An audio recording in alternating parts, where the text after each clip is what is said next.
दोस्तों, आप सभी का स्वागत है पीसीएस बाबा की झारखंड के बुलडोजर सीरीज में। आज हम करने वाले हैं पार्ट 5। इससे पहले हमने पार्ट 4 अपलोड कर दिया है, उसे अगर नहीं देखा है तो देख लेना। इस सीरीज में हम जितने भी प्रीवियस ईयर है उन सबको कवर कर रहे हैं और साथ ही डिटेल एनालिसिस भी कर रहे हैं, ताकि आपको पूरा बैकग्राउंड पता चल जाए और पूरी की पूरी कहानी आपको अच्छे से याद हो जाए। ठीक है, तो बिना लेट किए शुरू करते हैं क्वेश्चन नंबर 61 से। क्वेश्चन नंबर 61 है, the first methane gas well started by ONGC is situated in Jharkhand. ठीक है, ओएनजीसी द्वारा शुरू किया गया पहला मीथेन गैस कुआं झारखंड में कहाँ पे है। ठीक है, तो आपका ऑप्शन है गोमिया, परबतपुर, नेतरहाट या फिर लोहरदग्गा। ठीक है, तो क्वेश्चन नंबर 61 जो है उसका करेक्ट आंसर हो जाएगा आपका ऑप्शन नंबर बी, परबतपुर। ठीक है, इससे पहले भी जब मैंने लास्ट वीडियो किया होगा तो आपको बताया होगा कि परबतपुर भी फेमस है मीथेन गैस के कुओं के लिए। ठीक है, और उसके बाद जो ऑप्शन है गोमिया। ठीक है, गोमिया किस चीज़ के लिए फेमस है? तो गोमिया आपका फेमस है IEL, मतलब इंडियन एक्सप्लोसिव लिमिटेड। वहाँ पे जो बारूद का कारखाना है वो आपको गोमिया में देखने को मिलेगा। ठीक है, नेतरहाट तो आपको पता ही है, टूरिस्ट स्पॉट है, टूरिस्ट प्लेस है। वहाँ पे एक चीज़ याद रखना कि 2 वाटरफॉल है जो एग्जाम में पूछते हैं, अपर घाघरी और लोअर घाघरी। ठीक है, फिर मगनोलिया पॉइंट वहीं पे है, फिर जो रेसिडेंशियल स्कूल है नेतरहाट आवासीय विद्यालय भी वहीं है, और नेतरहाट आपके लातेहार जिले में पड़ता है। ठीक है, लातेहार जिले में ही आपका पलामू का किला भी है, इतना आपको याद रखना है। ठीक है, टाइगर रिजर्व भी वहीं है। उसके बाद अब इतना हो गया तो और क्या ऑप्शन है आपका? हाँ, लोहरदग्गा। लोहरदग्गा को बॉक्साइट सिटी बोलते हैं, बॉक्साइट के लिए लोहरदग्गा जो है आपका फेमस है। ठीक है, तो ये आपके इंपॉर्टेंट पॉइंट हैं जो इससे हमने निकाला। अब बढ़ते हैं नेक्स्ट क्वेश्चन की ओर। क्वेश्चन नंबर 62 क्वेश्चन आपका पूछ रहा है कि जयपाल सिंह को कब लीडर बनाया गया छोटा नागपुर आदिवासी महासभा का। ठीक है, क्योंकि जब झारखंड को अलग राज्य बनाने के लिए जो प्रक्रिया चल रही थी, जो आंदोलन चल रही थी, उसमें जयपाल सिंह मुंडा ने बहुत ही प्रमुख योगदान दिया था अपना। ठीक है, क्योंकि देखोगे आप बिहार जैसे ये पूरा देखोगे, जब डिवाइड नहीं हुआ था तो इस तरह का था पूरा, इस तरह का। ठीक है, ऐसे डिवाइड किया गया, ऊपर वाला बिहार हो गया और नीचे वाला झारखंड हो गया। ठीक है, और जब इसको डिवाइड किया गया था ना, तो झारखंड में आप देखोगे तो 45.8 के आसपास झारखंड के पास एरिया आया था। ठीक है, मतलब बिहार और झारखंड में किसके पास ज़्यादा एरिया था? आपके एग्जाम में कभी कभी पूछ देते हैं, तो याद रखना कि जो झारखंड है उसके पास कम एरिया आया था, कम क्षेत्रफल मिला था उसको डिवीज़न के बाद, और बिहार को ज़्यादा क्षेत्रफल मिला था। साथ ही कहानी इसलिए मतलब डिवीज़न क्यों हुआ था, क्योंकि क्या होता था ना कि बिहार देखो ऊपर वाला एरिया है अधिकतर डेवलप्ड था, पाटलिपुत्र, मगध एम्पायर, पटना जो है वहाँ पे मगध एम्पायर भी फ्लोरिश हुआ था, मतलब फला बड़ा था। तो उसके चलते ऊपर ये सब जो एरिया था बहुत ज़्यादा डेवलप था, लेकिन नीचे जो झारखंड वाला एरिया था ये नेग्लेक्टेड था, इस पे ये लोग ध्यान नहीं देते थे। बस यहाँ दोहन किया जाता था। किस चीज़ का दोहन किया जाता था? तो यहाँ के रिसोर्स जो है, मिनरल रिसोर्सेज जो है, खनिज संसाधन जो है, उनका तो दोहन किया ही जाता था। साथ ही में यहाँ के जो आदमी हैं उनका भी दोहन किया जाता था। ठीक है, उनको एक हीन दृष्टि से देखा जाता था, एक तुच्छ दृष्टि से देखा जाता था। इसलिए कि यहाँ के जो लोग हैं, झारखंड के लोगों ने डिमांड किया कि हमारे झारखंड को एक विशेष राज्य का दर्जा मिलना चाहिए। ठीक है, हमें बिहार से अलग होना है और हमें एक अलग राज्य बनना है। तो इसकी प्रक्रिया शुरू हो गई थी। तो अभी ये तो क्वेश्चन है एक, इस क्वेश्चन से अब हम शुरुआत करते हैं झारखंड के बनने की कहानी की, जिससे आपको बहुत कुछ क्लियर हो जाएगा। और कहीं ना कहीं हर एग्ज़ाम में इससे क्वेश्चन आते ही हैं, इसलिए उसको हमें भूलना नहीं चाहिए। ठीक है, तो ध्यान से सुनना झारखंड के बनने की कहानी को। ठीक है, तो सबसे पहले आपसे पूछा जाएगा, सब मैं एग्जाम के क्वेश्चन करा रहा हूँ जो पूछे गए हैं एग्जाम में। ठीक है, तो झारखंड आंदोलन का जो बीजारोपण, जो शुरुआत हुआ था झारखंड को अलग राज्य बनाने के लिए, उस आंदोलन का शुरुआत कहाँ से हुआ था? तो याद रखना ढाका से। ठीक है, DHAK, ढाका। इसको कर लेते हैं, ठीक है, ताकि अच्छे से मैं लिख सकूं। तो झारखंड जो आंदोलन है उसका शुरुआत कहाँ से हुआ था? ढाका से, DHAK। DHKA, ढाका, ठीक है, क्योंकि ढाका उस टाइम तो भारत के अंदर ही था ना, अभी तो बांग्लादेश में चला गया ना। और इसके जो जन्मदाता है, जो फादर हैं इस पूरे मूवमेंट के, इस पूरे आंदोलन के, वो किनको बोला जाता है, तो ये बोला जाता है जे बॉर्थोल्मन, ठीक है। देखना स्पेलिंग गलत हो सकता है, बुक से अपना देख लेना, लेकिन मतलब वही है, ठीक है, जे बॉर्थोल्मन, इतना याद रखना। उसके बाद एक चीज़ पूछता है, वो ये जो बॉर्थोल्मन जो थे ना, वो वहाँ के थे, कहाँ के थे, ये संत कोलंबस कॉलेज के छात्र थे, ठीक है। संत कोलंबस कॉलेज आपका अभी कहाँ पे है, ये अभी हजारीबाग में है, ठीक है, वहाँ के ये स्टूडेंट थे जे बॉर्थोल्मन। उसके बाद जो इम्पोर्टेंट सभा जो समाज घोषित होती है वो होती है छोटा नागपुर उन्नति समाज, ठीक है। एग्जाम में बार बार ये पूछता है कि छोटा नागपुर उन्नति समाज, ठीक है, याद रखना, छोटा नागपुर उन्नति समाज, ठीक है।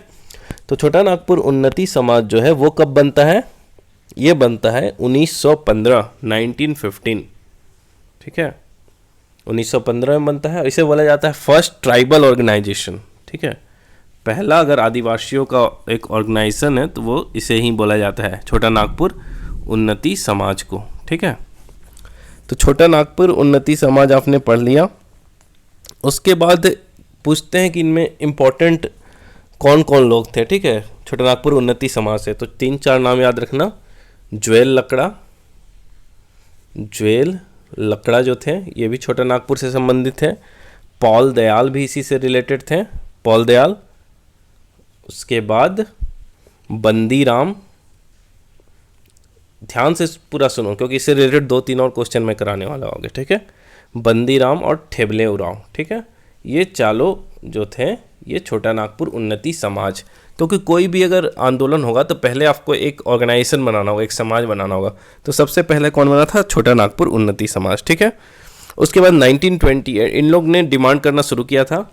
तो इसके बाद कहानी आगे बढ़ता जाता है। फिर 1928 में इन्होंने 1928 में क्या साइमन कमीशन आया था ना, 1928 में याद रखना साइमन कमीशन आया था।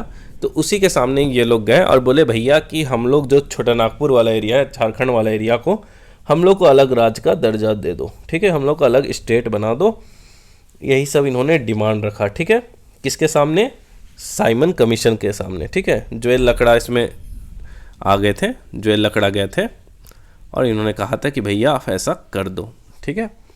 तो उसके बाद क्या हुआ, छोटा नागपुर उन्नति समाज के बाद बनता है किसान सभा, ठीक है, 1930-31 में, कहीं 30 दिया हुआ है कहीं 31 दिया हुआ है, ठीक है। तो 1930-31 में क्या बनता है, किसान सभा। किसान सभा अगर आप ऑल इंडिया लेवल पे देखोगे, ठीक है, भारत के लेवल पे देखोगे तो किसान सभा बनाया था किसने, सच्चिदानंद सरस्वती ने, ठीक है, भारत के लेवल में सच्चिदानंद सरस्वती, ठीक है।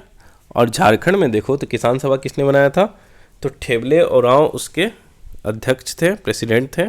कौन, 2 नाम याद रखना, ठेबले उरांव और दूसरे थे हमारे पॉल दयाल, ठीक है, पॉल दयाल, ठीक है। ठेबले उरांव जो थे वह इसके थे प्रेसिडेंट, ठीक है, मतलब अध्यक्ष, और पॉल दयाल थे सेक्रेटरी।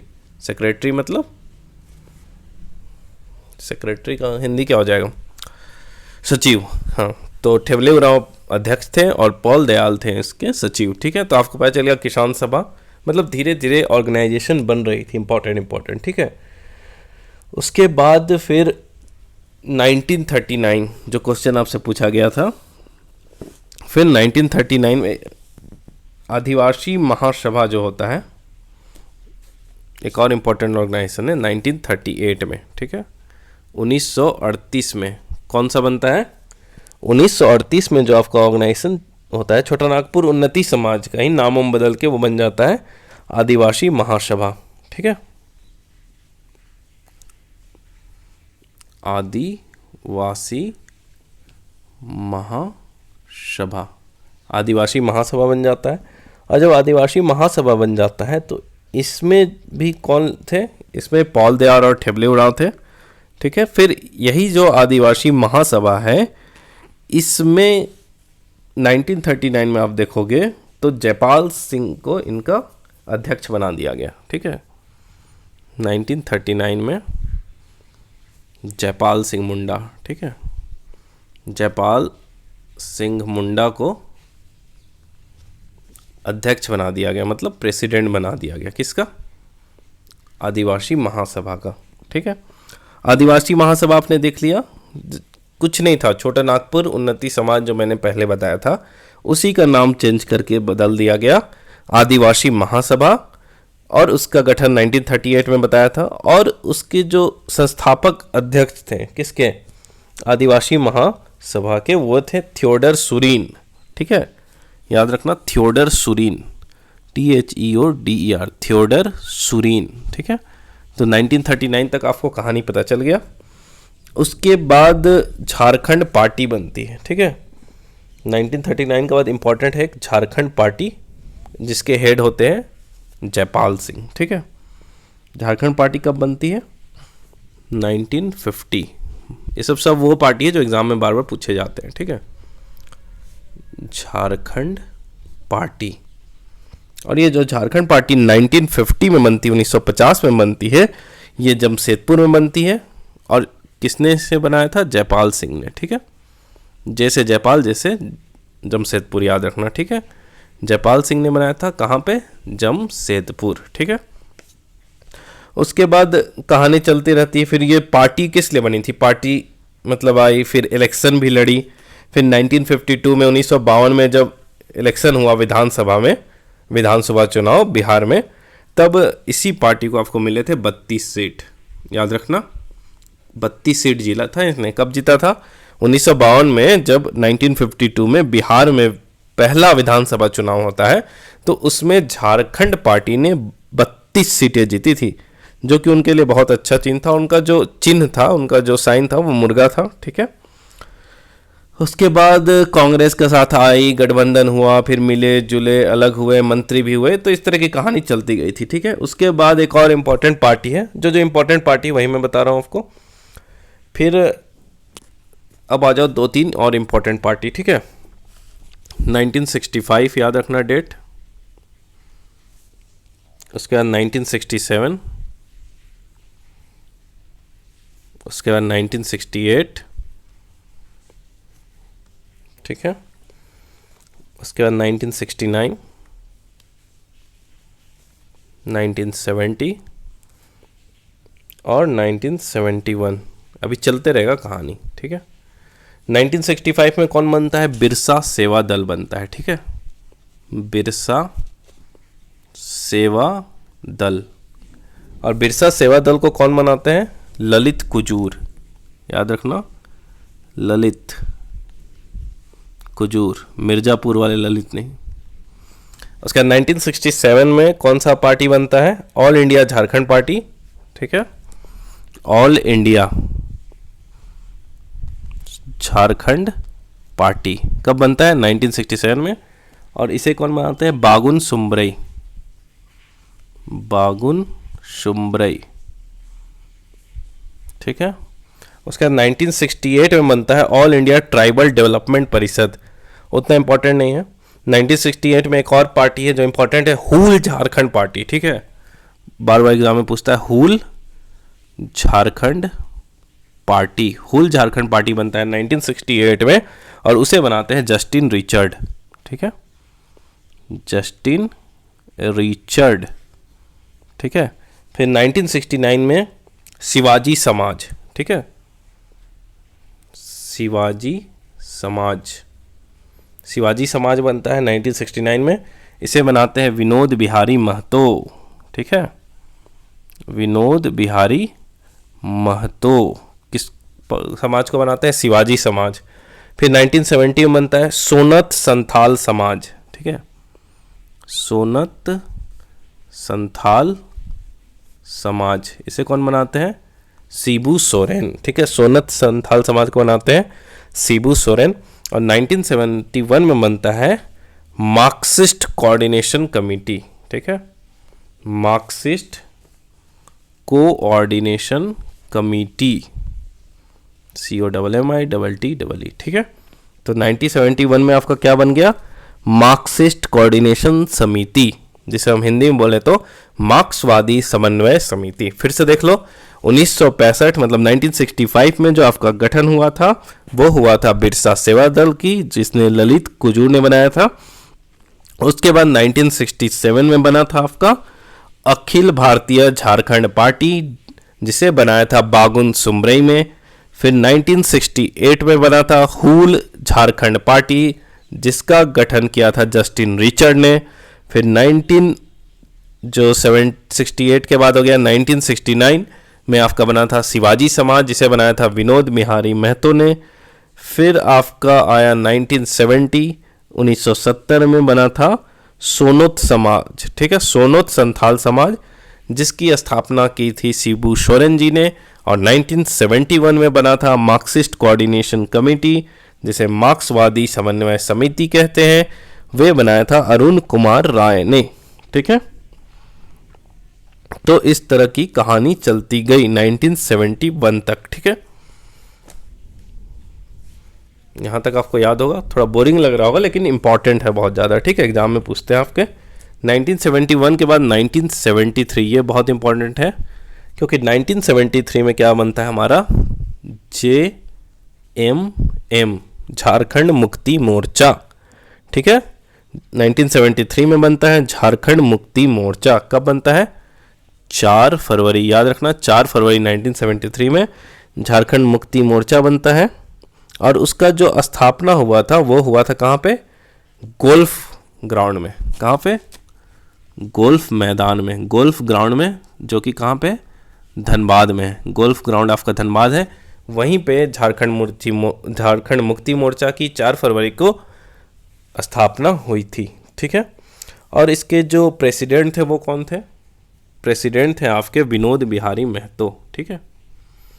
विनोद बिहारी महतो जो थे इसके अध्यक्ष मतलब प्रेसिडेंट थे, और इसके जो सेक्रेटरी थे वो थे शिबू सोरेन, ठीक है। शिबू सोरेन इसके सेक्रेटरी थे। सेक्रेटरी मतलब क्या हो गया आपका? फिर मैं बार बार सेक्रेटरी का भूल जाता हूँ, ठीक है। तो झारखंड हो गया, फिर सचिव, ठीक है। हाँ, तो जेएमएम का स्थापना हुआ 4 फरवरी 1973 में गोल्फ ग्राउंड में धनबाद में, जिसमें विनोद बिहारी महतो उसके प्रेसिडेंट थे और शिबू सोरेन उसके सेक्रेटरी थे, ठीक है। और यहीं पे इन्होंने कैंपेन भी लॉन्च किया था, शिबू सोरेन ने, जंगल काटो कैंपेन, ठीक है। और इन लोग के साथ AK रॉय भी थे, ठीक है, साथ में AK रॉय भी थे जब इनका जेएमएम का फाउंडेशन हो रहा था। AK रॉय भी थे जो कि कम्युनिस्ट विचारधारा के थे, ठीक है। और जेएमएम ने ही जंगल काटो अभियान 1978 में शुरू किया था, ठीक है, ये तो आपको पता ही होगा। उसके बाद आता है आजसू, ठीक है, जो आज का आजसू है वो क्या था? वो जेएमएम का ही पार्ट था, ठीक है। और आजसू जो बना था आपका 22 जून 1986 1986 में, ठीक है। 22 जून 1986 में 1986 में आजसू बनता है। आजसू का फुल फॉर्म क्या है? All Jharkhand student union. 2 बार मैंने ये लिख दिया, एक ही ये होगा, ऑल झारखंड स्टूडेंट यूनियन, ठीक है, हो गया आपका आजसू का फुल फॉर्म। और ये बना कहाँ पे था आजसू? आजसू बना था आपका जमशेदपुर में, ठीक है। 22 जून 1986 में आजसू बनता है आपका जमशेदपुर में। और इसका जो गठन है वो किया था सूर्य सिंह बेसरा ने, ठीक है, सूर्य सिंह बेसरा ने आजसू का गठन किया था। और जो आजसू है ना वो आंसू के ही लाइन पे बना था। जैसे असम में आप देखोगे तो एक आंसू है असम का, ठीक है, तो उसी का कॉपी पेस्ट था आंसू, मतलब आजसू, ठीक है। और साथ ही एक चीज़ और याद रखना कि आजसू जो है ना 1987, ठीक है, 1986 में बना, 1986 में बना, लेकिन 1987 में ये जेएमएम से झारखंड मुक्ति मोर्चा से अलग हो गया क्योंकि दोनों में बन नहीं रही थी, ठीक है। तो आजसू अलग हो गया जेएमएम से, ठीक है। तो यहाँ तक रखना कि जब आजसू बना था तो सूर्य सिंह बेसरा थे। और एक और नाम याद रख सकते हो, निर्मल महतो, ठीक है, निर्मल महतो, कभी कभी ये नाम भी दे देता है तो उसे भी याद रखना, निर्मल महतो, ठीक है। उसके बाद आजसू हो गया आपका, हाँ, तो झारखंड की कहानी इतनी तक ही बहुत ही इंपॉर्टेंट थी। बाकी उसके बाद तो 1988 में उसके बाद बीजेपी आ गया। बीजेपी ने 1988 में बोला कि भैया हमें वनांचल चाहिए। आप सुने होंगे वनांचल बोला जा रहा था झारखंड को। तो वो क्यों हुआ था? क्योंकि 1988 में 1988 में बीजेपी ने बोला कि झारखंड को हम बनाएंगे और इसका नाम दे देंगे वनांचल। लेकिन जो यहाँ के लोग थे उन्होंने कहा वनांचल कुछ नहीं होगा, इसका नाम झारखंड का ही होगा। फिर लालू जी ने भी बहुत ही इसका विद्रोह किया। तो 11 सितंबर 1992 को आप देखोगे तो लालू जी ने 1992 में बोला था कि अगर झारखंड बनेगा तो वो मेरी लाश के ऊपर से बनेगा। मतलब वे झारखंड बनाने के पक्ष में नहीं थे। लेकिन फाइनली उसके बाद एक चीज़ और याद रखना, 9 अगस्त, ठीक है, 9 अगस्त 1995 इम्पॉर्टेंट डेट है। इस टाइम क्या आया था आपका? पिछले वीडियो में मैंने बताया था JAAC, ठीक है, झारखंड एरिया ऑटोनॉमस काउंसिल। मैंने बताया था झारखंड क्षेत्र ऑटोनॉमस काउंसिल, ठीक है। कब बना था? 1995 में। बार बार आपके एग्जाम में पूछते हैं झारखंड क्षेत्र स्वशासी परिषद ये क्यों बना था? लोगों ने बोला कि हमें खुद अपना शासन करना है। इन्हें एक तरह का लॉलीपॉप दे दिया गया, भैया खुश रहो। लेकिन कोई खुश नहीं रहा और आंदोलन आगे चलता गया। और एक चीज़ और मैंने कल ही बताया था आपको कि झारखंड एरिया ऑटोनॉमस काउंसिल जो हुआ था 1995 में बना था, उस टाइम जब ये बना था कौन थे? तो उस टाइम PV नरसिम्हा राव थे, ठीक है, प्राइम मिनिस्टर, हमारे प्रधानमंत्री थे PV नरसिम्हा राव। और इसके जो अध्यक्ष थे, प्रेसिडेंट आप बात करो कौन थे, और सेक्रेटरी कौन थे? तो झारखंड एरिया के अध्यक्ष थे शिबू सोरेन और उपाध्यक्ष बोल दो सूरज मंडल, ठीक है। अध्यक्ष कौन थे? शिबू सोरेन, ठीक है। इतना तक याद रखना, झारखंड एरिया ऑटोनॉमस काउंसिल। उसके बाद फिर 1997 में आपका ये जो बिल होता है कि भैया झारखंड को अलग राज्य बनना चाहिए कि नहीं बनना चाहिए, वो पास हो गया था। कहाँ से? बिहार लेजिस्लेटिव असेंबली से, ठीक है। उसके बाद ये लोकसभा गया, राज्यसभा हो गया, फिर पास होते होते फाइनली 15 नवंबर 2000 को झारखंड को एक अलग राज्य का दर्जा मिल गया, ठीक है। और इससे पहले ही मैंने आपको बताया था कि 2 अगस्त 2000 को लोकसभा से पास हुआ था बिहार स्टेट रीऑर्गेनाइजेशन बिल, ठीक है। बिहार राज्य पुनर्गठन जो बिल है वो 2 अगस्त 2000 को लोकसभा से पास हुआ। फिर 11 अगस्त 2000 को राज्यसभा से पास हुआ और 25 अगस्त 2000 को हमारे KR नारायणन जो उस समय राष्ट्रपति थे उन्होंने साइन कर दिया। और फिर 15 नवंबर जिस दिन भगवान बिरसा मुंडा का जन्म हुआ था उस दिन को लेके हमने झारखंड राज्य की स्थापना दिवस मनाई, ठीक है। उस टाइम बिहार के जो मुख्यमंत्री थी वो राबड़ी देवी थी और जो भारत के प्राइम मिनिस्टर थे, प्रधानमंत्री थे, वो थे अटल बिहारी वाजपेयी, ठीक है। तो ये पूरा का पूरा झारखंड स्टेट बनने की कहानी थी जो मैंने आपको बहुत ही कम शब्दों में आपको बता दिया। इसे रिवाइज करते रहना और बार बार देखते रहना क्योंकि कहीं ना कहीं आपके एग्ज़ाम में ये क्वेश्चन आते रहेंगे, ठीक है। तो इसमें अगर और भी कहीं आपको कोई डाउट हो तो बताना क्योंकि जितना हो सकता था इसे कंप्लीट कर दिया गया, ठीक है। तो झारखंड एरिया ऑटोनॉमस काउंसिल 9 अगस्त 1995 जिसके अध्यक्ष थे शिबू सोरेन और उपाध्यक्ष थे सूरज मंडल, ठीक है।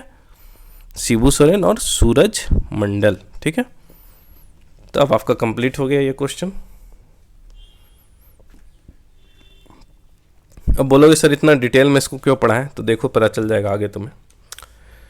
क्वेश्चन नंबर 63 हो गया, what is the approximate total geographical area of Jharkhand. तो क्वेश्चन नंबर जो 63 है बहुत ही बच्चा क्वेश्चन है। झारखंड का कुल भौगोलिक क्षेत्रफल क्या है, लेकिन ये हेक्टेयर में बोला है। आप बार बार एरिया में याद रखता हो कि सर जो झारखंड का क्षेत्रफल है वो है 79,714, ठीक है। ये तो मुझे याद है, लेकिन अगर हेक्टेयर में पूछा जाए तो कितना होगा? तो याद रखना हेक्टेयर में आपका हो जाएगा option number D 79.70 lakh hectare. और एरिया के अनुसार जो झारखंड का रैंक है वो 15वां है। इससे बस इतना याद रखना। और पॉपुलेशन के अनुसार तो 14 है, वो आपको याद है, ठीक है। आगे बढ़ते हैं। क्वेश्चन नंबर 64 बहुत ही अच्छा क्वेश्चन है। CNT एक्ट कब पास हुआ था? ऑप्शन है आपका 1908, 1949, 1950 या फिर 1972। तो देखो इसका अब थोड़ा बात कर लेते हैं, अच्छा क्वेश्चन है इसलिए डिटेल में। देखो झारखंड में क्या हुआ था, अंग्रेज जब आए तो यहाँ पे बहुत सारी लोकल व्यवस्था चल रही थी, जैसे कि मुंडाओं ने खुद कट्टी व्यवस्था लगा दी थी कि हमने यहाँ पे अपना गांव बसा दिया जंगल वंगल साफ करके, तो ये एरिया हमारा हो गया। वैसे ही उरांव का देखोगे आप तो भुइहरी ज़मीन था, उन्होंने सब अपना अपना जगह बना के अपना खेत वत कोड़ काड़ के सब ये कर दिया। कुछ कोड़कर ज़मीन थे, कोड़ ओड़ के जिसे बनाया था, तो सब अपने अपने ज़मीन में खेती करते थे, रहते थे। लेकिन जब अंग्रेज आए तो उन्होंने उनका ज़मीन छीनना शुरू किया। बाहर के जो ज़मींदार आए उन्होंने उनका ज़मीन छीनना शुरू कर दिया, उन पे बहुत ज़्यादा कर लगाए गए, और कर नहीं जब देने लगे उन लोग तो उनका शोषण किया जाता था, और पुलिस और कानून के द्वारा उनका एक्सप्लॉयटेशन बहुत ज़्यादा किया जाता था। तो इन्होंने इसके खिलाफ आवाज़ उठाई और बहुत सारे विद्रोह हुए। आपने देखा संथालों का विद्रोह हुआ था, फिर भगवान बिरसा मुंडा का विद्रोह हुआ था। सब इस तरह के जब विद्रोह होते गए, ज़मीन के लिए कोल विद्रोह, चुआड़ विद्रोह सब हुए थे। तो अंग्रेजों ने सोचा कि अब इन लोगों को कुछ आज़ादी दी जाए, कुछ छूट दिया जाए, जिससे इन्हें अधिकार मिले कि इनकी जो ज़मीन है इसको कोई और हड़प ना ले। क्योंकि आदिवासी जो है उनकी एक ही चीज़ की लड़ाई होती, एक ही मांग होता है, जल जंगल ज़मीन। ठीक है, जल जंगल ज़मीन वही चाहिए, माए माटी मानुष। ठीक है, जल जंगल और ज़मीन। तब उन्होंने सोचा कुछ नियम कानून बनाया जाए। तो वही जो नियम कानून बनाए गए थे आदिवासियों के लिए, आदिवासियों के जो ज़मीन है उनके संरक्षण के लिए, ताकि उनका जो ज़मीन है अनऑथराइज्ड रूप से कोई दूसरा यूज़ ना करे। ठीक है, तो इसके लिए 2 एक्ट लाए गए जो आपको याद रखना है। एक था आपका 1908 1908 में, और दूसरा था 1949 में। ठीक है, 1908 में जो एक्ट आया था वो कब आया था? ये आया था 11 नवंबर को। कभी एग्जैक्ट डेट भी पूछ देते हैं, ये बहुत ही ज़रूरी याद कर लेना। और 1949 में जब आया था, ये आया था 13 अप्रैल को। ठीक है, अप्रैल। ठीक है, मैं 1949 बोल के 6 लिख दिया हूँ, करेक्ट कर लेना। ठीक है, तो अब 1908 में क्या आया था, 1908 में क्या आया था? तो 11 नवंबर 1908 को आया था छोटा नागपुर टेनेंसी एक्ट। ठीक है, CNT आया था। और 1949 1949 को आया था SPT। ठीक है, संथाल परगना टेनेंसी एक्ट। ठीक है, तो CNT एक्ट आ गया आपका, और नीचे हो गया SPT एक्ट। तो अब देखो CNT एक्ट जो आया था 1908 में, उसका जो ब्लूप्रिंट था, मतलब कैसे कैसे क्या चीज़ होगा, वो तैयार किया था हॉफमैन ने। ठीक है, जॉन H हॉफमैन। एक चीज़ याद रखना, जॉन H हॉफमैन। ठीक है, हॉफमैन ने CNT का एक पूरा का पूरा खाका तैयार किया था। और झारखंड के टोटल 4 प्रमंडल हैं। ठीक है, टोटल झारखंड में आप देखोगे तो कितने प्रमंडल हैं? 5 प्रमंडल है ना। तो उसमें नॉर्थ छोटा नागपुर, साउथ छोटा नागपुर, पलामू प्रमंडल, कोल्हान प्रमंडल और संथाल परगना प्रमंडल। तो ये जो CNT एक्ट है वो 4 प्रमंडल में लागू होते हैं। किस किस में? नॉर्थ छोटा नागपुर, NC लिख दिया, साउथ छोटा नागपुर, ठीक है, फिर कोल्हान में ये लग जाएगा, और लग जाएगा पलामू में। ठीक है, ये चारों जगह आपका CNT जो है वो लागू होगा। और इसमें एक चीज़ और आपको याद रखना है, इसमें 19 चैप्टर थे। ठीक है, 19 अध्याय हैं, 271 आपके आर्टिकल है, मतलब धाराएं हैं, और 2 शेड्यूल है। ठीक है, याद रखना 2 चीज़ इंपॉर्टेंट है, आर्टिकल और चैप्टर। ठीक है, तो CNT एक्ट में, छोटा नागपुर टेनेंसी एक्ट में आपके 19 अध्याय हैं, 271 आर्टिकल या फिर धाराएं हैं, और 2 शेड्यूल हैं। ठीक है, 19 चैप्टर, 271 आर्टिकल और 2 शेड्यूल। तो ये आपका CNT का मतलब ब्रीफ मैंने बता दिया। अब आपका SPT देखोगे तो SPT एक प्रमंडल में लगा हुआ है। ठीक है, और इस 6 डिस्ट्रिक्ट इसके अंडर आते हैं। ठीक है, ये लगा हुआ किसमें? नाम से ही आपको पता चल रहा है, संथाल परगना। तो इसमें 6 डिस्ट्रिक्ट आते हैं। तो जो कि संथाल परगना के जितने भी डिस्ट्रिक्ट है, दुमका हो गया, देवघर हो गया, पाकुड़ हो गया, जामताड़ा हो गया, साहेबगंज हो गया और गोड्डा। ठीक है, 6 डिस्ट्रिक्ट में लगे हैं आपके SPT act, Santhal Pargana tenancy act, Dumka, Deoghar, Pakur, Jamtara, Sahebganj और गोड्डा। ठीक है, तो इतना हो गया आपका CNT और SPT का ब्रीफ। आपको JSSC में बहुत ज़्यादा इसके बारे में नहीं पढ़ना है, इसीलिए इसको नहीं पढ़ेंगे। JPSC में इसके लिए मैं अलग से वीडियो बनाऊंगा। ठीक है, तो अब देखो क्वेश्चन नंबर जो 64 है उसका करेक्ट आंसर क्या हो जाएगा। सीएनटी अधिनियम किस वर्ष पारित किया गया था, तो वो हुआ था 1908 में। ठीक है, 11 नवंबर 1908 को सीएनटी और 13 अप्रैल 1949 को एसपीटी। ठीक है, क्वेश्चन नंबर 65 है आपका, uranium corporation of India limited operates mine in UCIL. Uranium corporation of India limited कहाँ पे खानों का संचालन करती है, झारखंड में। ठीक है, मतलब वे कहाँ के जो खान है, किस चीज़ का खान है, वहाँ पे वो काम करती है। तो आपका ऑप्शन है जादूगोड़ा, तुरामडी, बगजाता या फिर सभी। तो देखो 65 का बहुत अच्छा क्वेश्चन है, इसका आंसर हो जाएगा ऑप्शन नंबर डी, उपरोक्त सभी। क्योंकि यूरेनियम कॉर्पोरेशन किस चीज़ का खनन करेगी, तो वो करेगी आपका यूरेनियम का। ठीक है, और यूरेनियम आपका कहाँ पाया जाता है, तो यही सब जगह पाया जाता है। जादूगढ़ा हो गया, तुरामडी हो गया और बगजाता। ठीक है, जादूगोड़ा तो सबको याद है, लेकिन तुरामडी और बगजाता भी याद रखना क्योंकि एग्जाम में क्वेश्चन पूछते हैं। ठीक है, uranium corporation of India limited देखोगे तो इसने अपना कहाँ जादूगोड़ा में पहला माइन खोला था। पहला जो माइन खोला था वो कब खोला था, 1967 में। ठीक है, याद रखना इस चीज़ को। उसके बाद है question number 66, which of the following tribes of Jharkhand has the unique tradition of comb cut painting. इसमें से कौन सा ऐसा ट्राइब है जो कॉम्ब कट पेंटिंग करती है। ठीक है, अच्छा क्वेश्चन है। Option A Oraon, option B Kurmi, option C Munda या फिर ऑप्शन डी तुरी।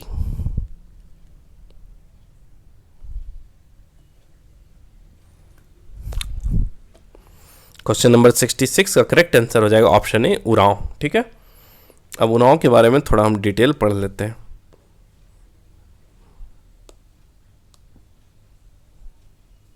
उरांव, ठीक है, संथाल, उरांव, मुंडा हो, ये आपको क्रम याद रखना चाहिए।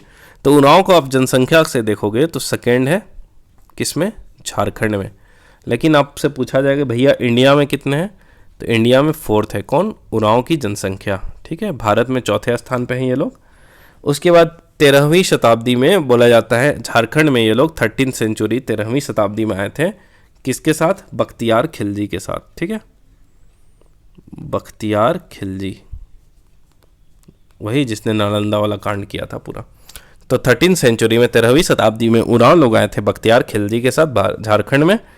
उसके बाद आप देखोगे तो इनका जो पॉपुलेशन है झारखंड में वो है 19.85%। ठीक है, संथालों के बाद ये आते हैं, 19.85% है।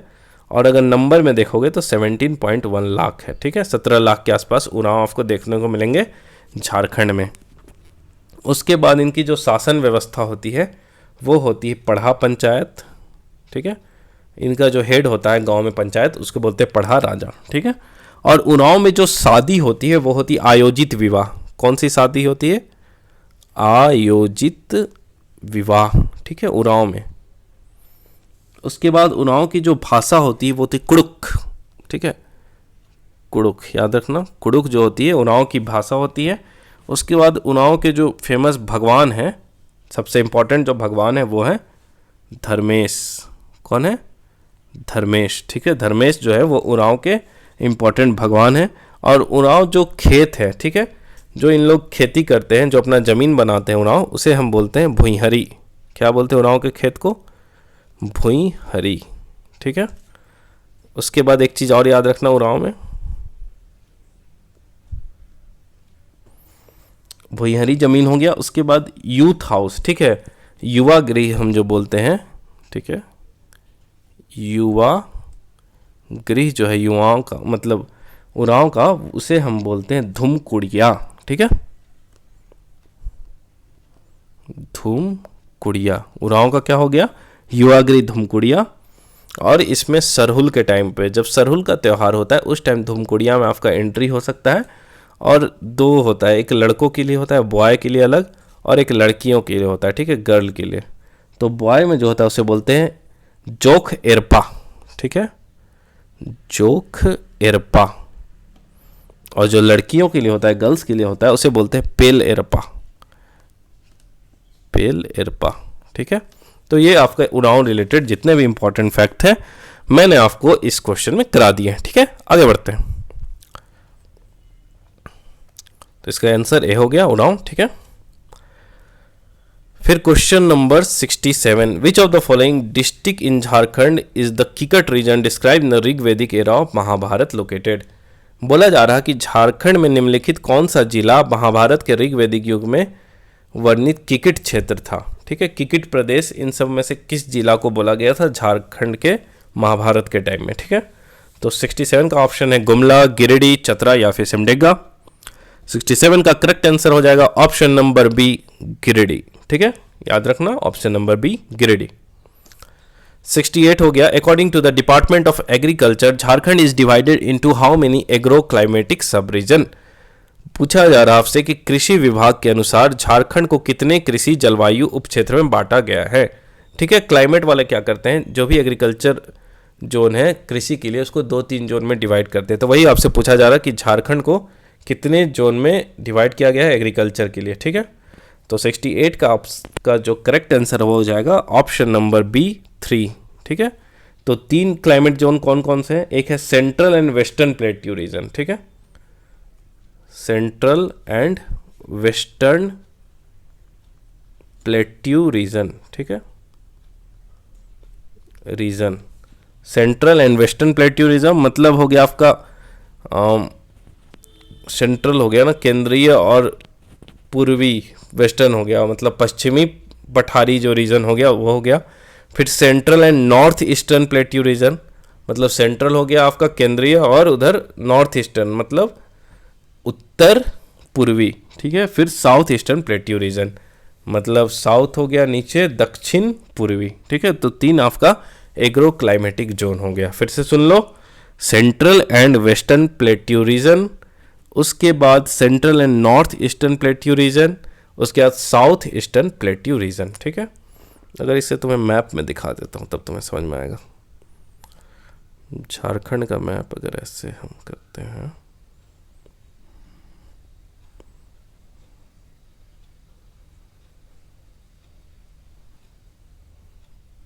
ठीक है, तो सबसे 3 रीजन में आपका क्या हो जाएगा, central and western plateau region मतलब ये वाला रीजन पूरा। ठीक है, पलामू उलामू रीजन। फिर दूसरा हो जाएगा central and north eastern plateau region मतलब ये वाला रीजन पूरा हो जाएगा। उसके बाद क्या होगा, साउथ ईस्टर्न प्लेट्यू रीजन। ठीक है, साउथ ईस्टर्न प्लेट्यू रीजन मतलब ये रीजन पूरा आ जाएगा। ठीक है, तो 3 रीजन में आपका पूरा का पूरा इसको डिवाइड किया जाएगा। फिर क्वेश्चन नंबर 69 है आपका, Indo Asahi glass company limited is a major glass company in which of the following district. Indo Asahi जो ग्लास कंपनी है वो किस जिले में प्रमुख ग्लास कंपनी है। ठीक है, तो ऑप्शन है गढ़वा, सिमडेगा, रामगढ़, जामताड़ा। इसका मैंने पहले ही बताया था। तो क्वेश्चन नंबर 69 का जो करेक्ट आंसर हो जाएगा, इंडो एशियाई जो ग्लास फैक्ट्री है वो है आपका 69, वो है आपका ऑप्शन नंबर सी, रामगढ़। और रामगढ़ में कहाँ है वो चीज़ याद रखना, भुरकुंडा में है ये। ठीक है, भुरकुंडा। और एक चीज़ और इसमें याद रखना कि ये बना था जापान की सहायता से, जापान के हेल्प से ये जो इंडो एशियाई ग्लास फैक्ट्री बना था। ठीक है, फिर आता है क्वेश्चन नंबर 69, सॉरी बार हाँ, when was Jharkhand region autonomous council formed. अभी मैंने जो पूरी की पूरी कहानी बनाई थी वहीं से ये सब क्वेश्चन आ रहा है एग्जाम में, देख लेना। ठीक है, मैंने खुद का क्वेश्चन नहीं बनाया, सब एग्जाम वाला है। झारखंड क्षेत्र स्वायत्ता परिषद का गठन कब हुआ था, तो 70 का आपका करेक्ट आंसर हो जाएगा ऑप्शन नंबर ए, 1995। ठीक है, अभी तुरंत मैंने जब इसे बताया तो पूरे डिटेल में इसे बताया, इसका डेट भी बताया था मैंने, 8 अगस्त 1995 में इसकी जो है स्थापना होती है। इसमें शिबू सोरेन थे आपके अध्यक्ष प्रेसिडेंट, और सूरज मंडल थे इसके वाइस प्रेसिडेंट। ठीक है, उपाध्यक्ष। फिर 71 में आपका आ गया, विच of the following mineral is found in Palamu and Latehar district of Jharkhand which is a carbonate mineral. ठीक है, क्वेश्चन नंबर 71। तो क्वेश्चन नंबर 71 में निम्नलिखित में से कौन सा खनिज झारखंड के पलामू और लातेहार जिले में पाया जाता है जो एक कार्बोनेट खनिज है। ऑप्शन है आपका डोलोमाइट हो गया, काइनाइट हो गया, क्वार्ट्ज हो गया या फिर मैंगनीज हो गया। सिंपल क्वेश्चन आंसर है। क्वेश्चन नंबर 71 का आंसर हो जाएगा डोलोमाइट। डोलोमाइट आपका कागज बनाने में, फिर जो लौह इस्पात हो गया आयरन स्टील इंडस्ट्रीज में, सीमेंट बनाने में, उन सब चीज़ों में डोलोमाइट का यूज़ होता है। और ये आपको मिलेगा डाल्टनगंज, मतलब जिसका नाम अभी मेदिनीनगर हो गया, वहीं पे ये अधिक से अधिक पाया जाता है, ठीक है। उसके बाद काइनाइट जो होता है वो ताप सहता है, मतलब बहुत ज़्यादा टेम्परेचर दे दो तो उसे वो सह लेगा, इसका ब्लास्ट फर्नेस में यूज़ होता है। और काइनाइट आपको मिलेगा लिपासा बुरू में, ठीक है, लिपासा बुरू याद रखना। उसके बाद क्वार्ट्ज उतना इंपॉर्टेंट नहीं है, मैंगनीज देख लो। मैंगनीज आपका हो गया स्टील वाला हो गया, और केमिकल फैक्ट्री में आपका काम आता है मैंगनीज, ठीक है। आप देखोगे जो सूखी बैटरी होती है ना, ड्राई सेल, मतलब सूखी बैटरी जो होती है वो बनती है मैंगनीज के हेल्प से। और मैंगनीज आपको मिलेगा कलिंदा में, बंसा डेरा में और पनासी बुरू, ठीक है। मैंगनीज का देख लो, मैंगनीज आपको झारखंड में कहाँ कहाँ मिलेंगे, कलिंदा, KALEND कलिंदा। उसके बाद बंसा डेरा और पंसारी बुरू, ठीक है, पंसारी बुरू, ठीक है। तो ये हो गया आपका इंपॉर्टेंट तीनों चीज़। डोलोमाइट आपका मिलेगा डाल्टनगंज वाले एरिया में, लातेहार, पलामू डिस्ट्रिक्ट, पलामू और लातेहार वाले एरिया में। फिर काइनाइट आपको मिलेगा लिपासा बुरू में।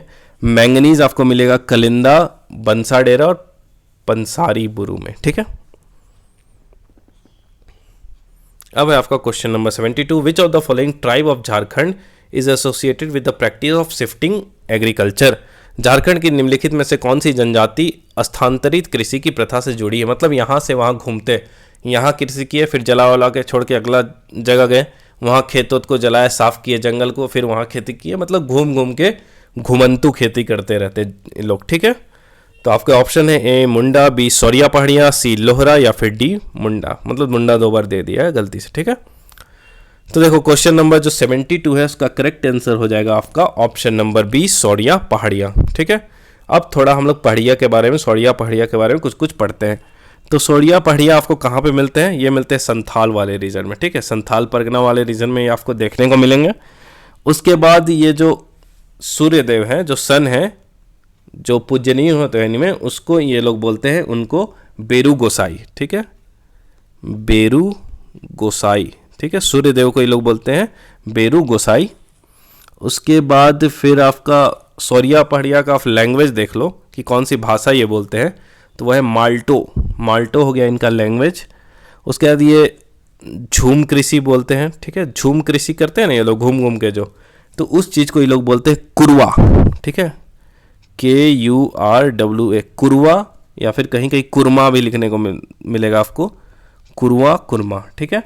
उसका इनका जो यूथ हाउस होता है, युवा गृह, ठीक है, युवा गृह जो इन लोग का होता है जहाँ पे बच्चे लोग रहते हैं, उसे बोलते हैं कोड़वाहा, ठीक है, KODWAHA कोड़वाहा। उसके बाद इसमें हाँ एक चीज़ और याद रखना कि इन लोगों का जो उपजाऊ ज़मीन हो गया, जहाँ पे अच्छा खासा खेती होगा, उसको ये लोग बोलते हैं सेम, SEM सेम, ठीक है। तो फिर से सुन लो, जो सौरिया पहाड़ियाँ हैं वे संथाल परगना वाले रीजन में आपको मिलेंगे। ये झूम कृषि करते हैं, मतलब घूम घूम के कृषि करते हैं, और इनका जो झूम कृषि होता है उसे कुरवा या कुरमा बोलते हैं। इनका जो लैंग्वेज है, इनकी जो भाषा है वो है माल्टो। उसके बाद ये जो अपने उपजाऊ जमीन है उसको बोलते हैं सेम। उसके बाद ये जो सूर्यदेव है, इनके जो भगवान हैं, जो पूजनीय हैं, उन्हें बोलते हैं वो बेरू गोसाई, ठीक है, बेरू गोसाई बोलते हैं सूर्यदेव को। और इनका जो युवा गृह है उसे हम बोलते हैं कोड़वाहा, ठीक है। अब आता है आपका क्वेश्चन नंबर 73, ठीक है, जो कि आपके लिए बहुत ही इंपॉर्टेंट क्वेश्चन है। तो क्वेश्चन नंबर 73 से आपसे पूछा जा रहा है कि छोटा Nagpur plateau is made up of which stone, ठीक है। छोटा नागपुर प्लेट्यू जो है वो किस स्टोन का बना हुआ है, किस पत्थर का बना हुआ है, ठीक है, आपको बताना है। ऑप्शन है आपका सेंजोइक एरा का, ऑप्शन बी है आपका पेलियो, ऑप्शन बी हो गया मेसोजोइक, ऑप्शन सी हो गया पेलियोजोइक एरा, ऑप्शन डी हो गया प्री कैम्ब्रियन एरा, ठीक है। सेनोजोइक पीरियड में बना था, या फिर मेसोजोइक, या फिर पेलियोजोइक, या फिर प्री कैम्ब्रियन, ठीक है। बहुत ही अच्छा क्वेश्चन है। देखो जो ये सब टाइम जोन है, जैसे कि पृथ्वी की जब फॉर्मेशन होती है तो बहुत पहले हुई थी, ठीक है, मिलियंस ईयर, करोड़ों साल पहले, तो उसको तुम्हें एक ऐसे तुमसे जब भी कोई पूछेगा कब बना था, तुम ऐसे नहीं बोल सकते ना करोड़ों हजारों साल पहले, तो उसका तुम्हें टाइम बताना पड़ेगा। तो यही टाइम को बनाने के लिए एक टाइम पीरियड बना दिया है, ठीक है, कि मान लो 4 बिलियन ईयर हो गए, ठीक है, इतना खरब वर्ष हो गए, फिर 2 बिलियन ईयर हो गए, फिर 1 मिलियन ईयर हो गया। तो इन सब का एक एक टाइम डिसाइडेड है कि इस चीज़ को हम सेंजोइक एरा बोलेंगे, इस टाइम को हम बोलेंगे मेसोजोइक एरा, इस टाइम को पेलियोजोइक एरा, इस टाइम को प्री कैम्ब्रियन एरा, ठीक है। ये सब जब आप पढ़ोगे उसमें तब क्लियर आपको पता चलेगा ज्योग्राफी को डिटेल से, ठीक है। थोड़ा सा इसमें बता दो जितना आपको ज़रूरत है, थोड़ा सा पढ़ लो इसमें। तो देखो सबसे पहले क्या आता है आपका प्री कैम्ब्रियन, ठीक है, प्री कैम्ब्रियन लिखते जाना, जल्दी मिलेगा नहीं। फिर दूसरा आता है उसके बाद पेलियोजोइक, ठीक है, जो ऑप्शन है उनकी बात कर रहा हूँ मैं, पेलियोजोइक झारखंड के रिलेटेड। फिर है मेसोजोइक, ठीक है, मेसोजोइक। उसके बाद है आपका सेनजोइक, ठीक है।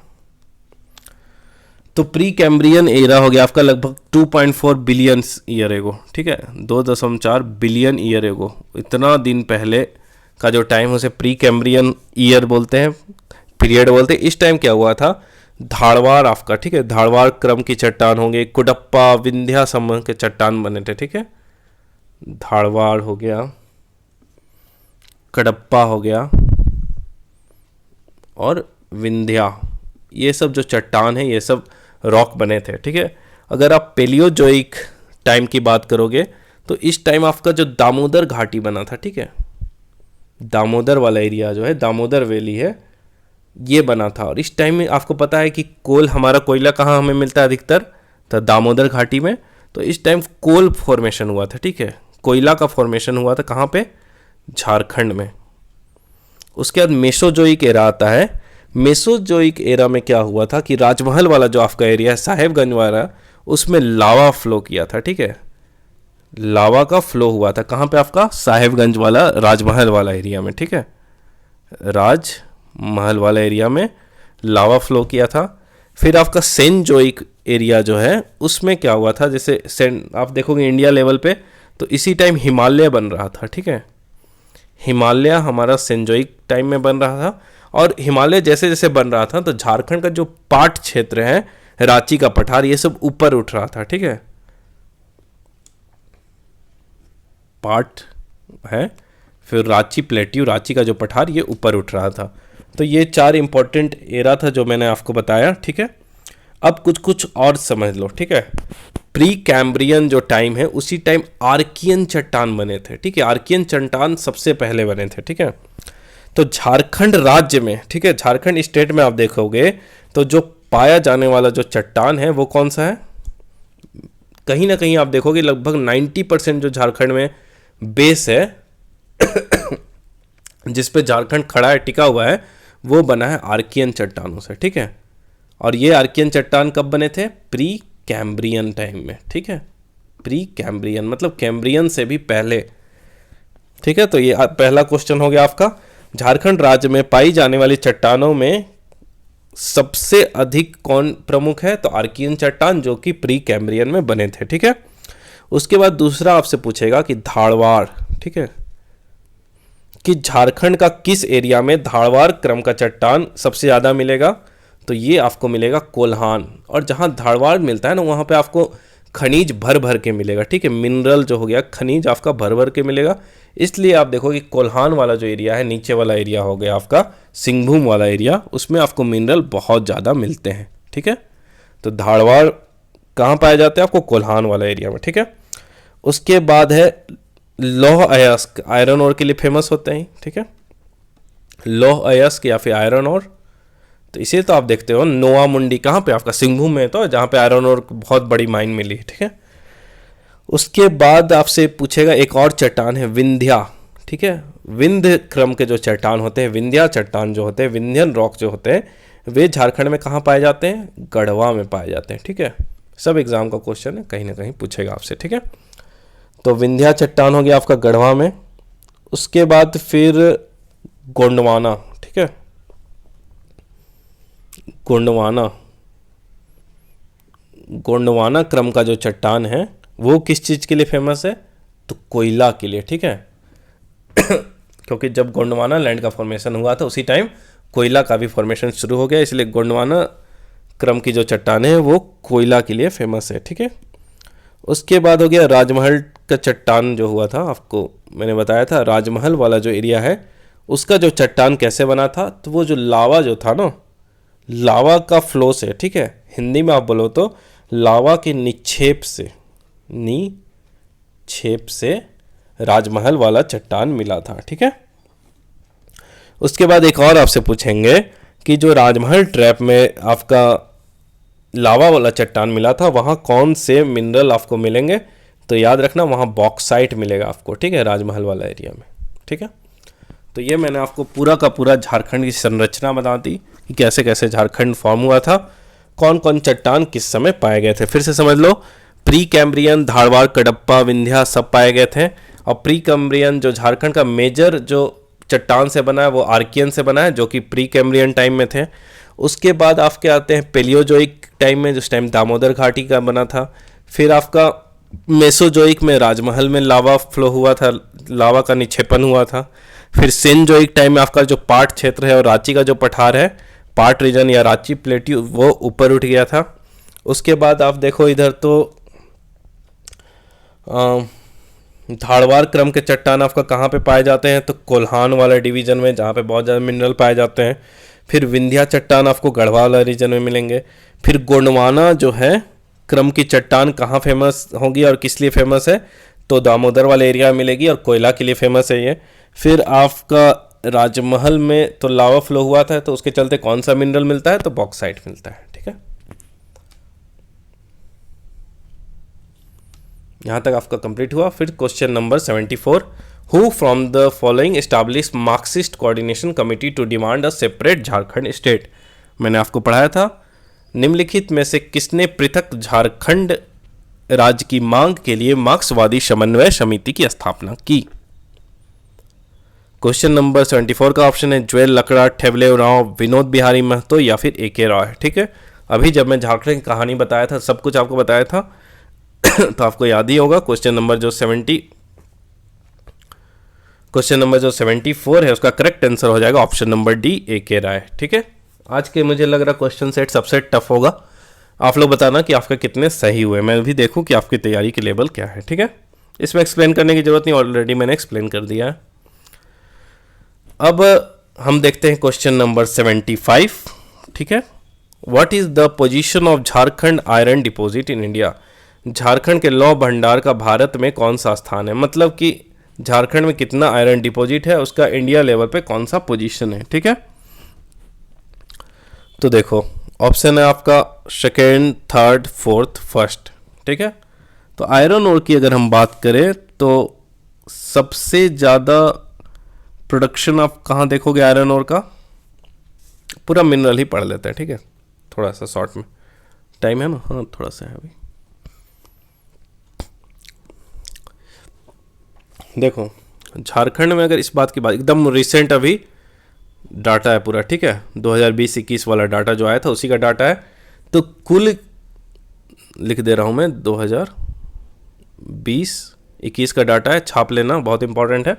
अगर झारखंड में जितना भी मिनरल है, ठीक है, जितने भी आपके मिनरल रिसोर्सेज हैं, खनिज संसाधन है, तो उसके जो उत्पादन में झारखंड का जो स्थान है वो 5वें नंबर में। कहाँ पे, भारत में, सब मिनरल का मिला के मैं बोल रहा हूँ। ठीक है, अब जो जो इम्पोर्टेंट मिनरल झारखंड में पाए जाते हैं, और इसमें देखोगे तो उड़ीसा नंबर 1 पे है। ठीक है, उड़ीसा जो है वो नंबर 1 पे है। ठीक है, मिनरल के प्रोडक्शन में। और अभी हम बात कर रहे थे आयरन ओर की। क्वेश्चन में हमसे पूछा गया कि आयरन ओर में झारखंड का क्या पोजीशन है। ठीक है, आयरन ओर में तो सबसे पहले हम बात करेंगे प्रोडक्शन में, उसके बाद हम बात करेंगे रिजर्व में। ठीक है, तो प्रोडक्शन में अगर हम बात करते हैं तो आयरन ओर टोटल जो भारत में प्रोडक्शन होता है उसका 10% झारखंड में होता है। ठीक है, 10% कहाँ पे, झारखंड में होता है। और मैक्सिमम जो आयरन ओर का प्रोडक्शन होता है, लौ अयस्क का प्रोडक्शन होता है, वो होता है उड़ीसा में। ठीक है,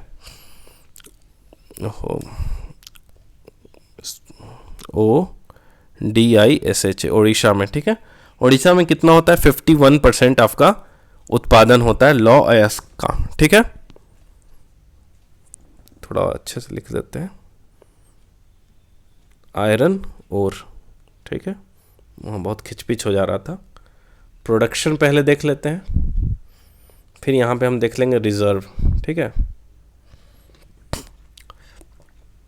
प्रोडक्शन में पहली नंबर में कौन है, आयरन ओर में, लौह अयस्क में ओडिशा, ठीक है। कितना परसेंट है, 51%, ठीक है। और झारखंड का अगर हम रैंक देखेंगे तो झारखंड का रैंक कितना है, 4th है। 4th किसका रैंक है, झारखंड का अपने, ठीक है। और झारखंड में प्रोडक्शन कितना है, टोटल जो आयरन है उसका 10% झारखंड में प्रोडक्शन होता है, ठीक है। इतना समझ गए आप लोग। आयरन और मतलब हिंदी में लिख दे रहा हूँ, लौह अयस्क,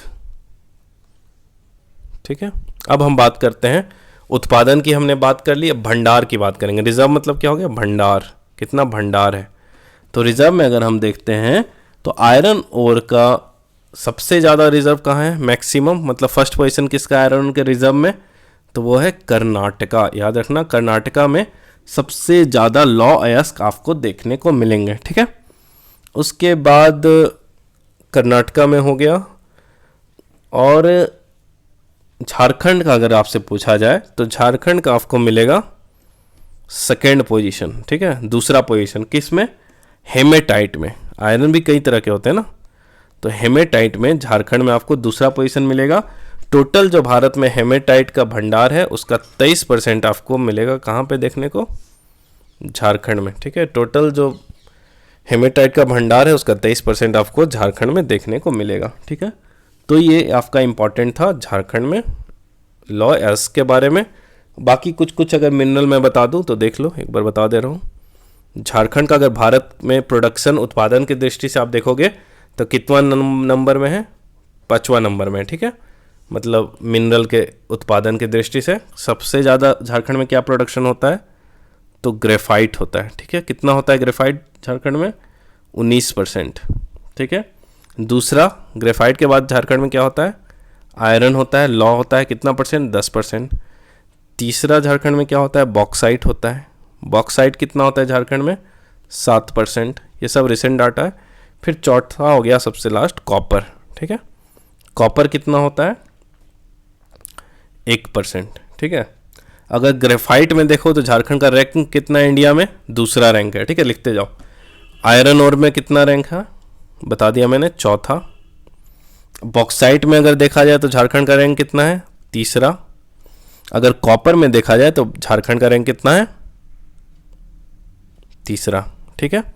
अगर ग्रेफाइट में पूछा जाए कि कौन स्टेट सबसे टॉप में है, तो ग्रेफाइट में आपका है ओडिशा। सबसे ज़्यादा प्रोडक्शन कहाँ पे होता है ग्रेफाइट का, ओडिशा में। फिर आयरन ओर का तो मैंने बता ही दिया था आपको। फिर आयरन ओर का तो प्रोडक्शन बता दिया था ना आपको, ओडिशा, ठीक है। ग्रेफाइट भी आपका ओडिशा हो गया, आयरन ओर भी ओडिशा हो गया। फिर बॉक्साइट देखोगे तो उसका भी ओडिशा है। अगर कॉपर देखोगे तो कॉपर का सबसे ज़्यादा प्रोडक्शन कहाँ पे है, एमपी में, ठीक है। तो फिर से सुना दे रहा हूँ, जो टोटल मिनरल जो हो गए उनका जो प्रोडक्शन होता है, जितने भी खनिज हैं उनका उत्पादन में झारखंड का इंडिया पे रैंक कितना है, 5वां रैंक है। ग्रेफाइट में झारखंड का रैंक कितना है, दूसरा, और पहला रैंक है उड़ीसा का। आयरन में झारखंड का रैंक है चौथा, पहला हो गया उड़ीसा का। बॉक्साइट में झारखंड का रैंक है तीसरा, पहला हो गया उड़ीसा का। और कॉपर में झारखंड का रैंक है तीसरा और इसमें पहला हो गया मध्य प्रदेश का, ठीक है। अगर भंडार की बात करें तो ग्रेफाइट का सबसे ज़्यादा भंडार आपको मिलेगा अरुणाचल में, ठीक है। भंडार कहाँ मिलेगा ग्रेफाइट का, अरुणाचल में, ठीक है। इससे पहले उत्पादन की बात की है हम उड़ीसा में और भंडार हमारा अरुणाचल में। वही अगर आयरन ओर का भंडार देखें तो कहाँ पे है सबसे ज़्यादा, मैंने बताया था आपको, कर्नाटक में सबसे ज़्यादा भंडार है। उसके बाद बॉक्साइट का भंडार कहाँ पे है, उड़ीसा में ही। सबसे ज़्यादा प्रोडक्शन भी उड़ीसा करता है बॉक्साइट के और सबसे ज़्यादा भंडार भी उड़ीसा में है। उसके बाद कॉपर का सबसे ज़्यादा भंडार कहाँ है, तो कॉपर का सबसे ज़्यादा भंडार है राजस्थान, ठीक है। सबसे ज़्यादा कॉपर का उत्पादन करता है आपका मध्य प्रदेश, लेकिन सबसे ज़्यादा भंडार है राजस्थान। ये एकदम लेटेस्ट डाटा है, छाप लेना अच्छे से। और आज के लिए वीडियो के लिए इतना ही, मिलते हैं नेक्स्ट वीडियो में। जय हिंद दोस्तों।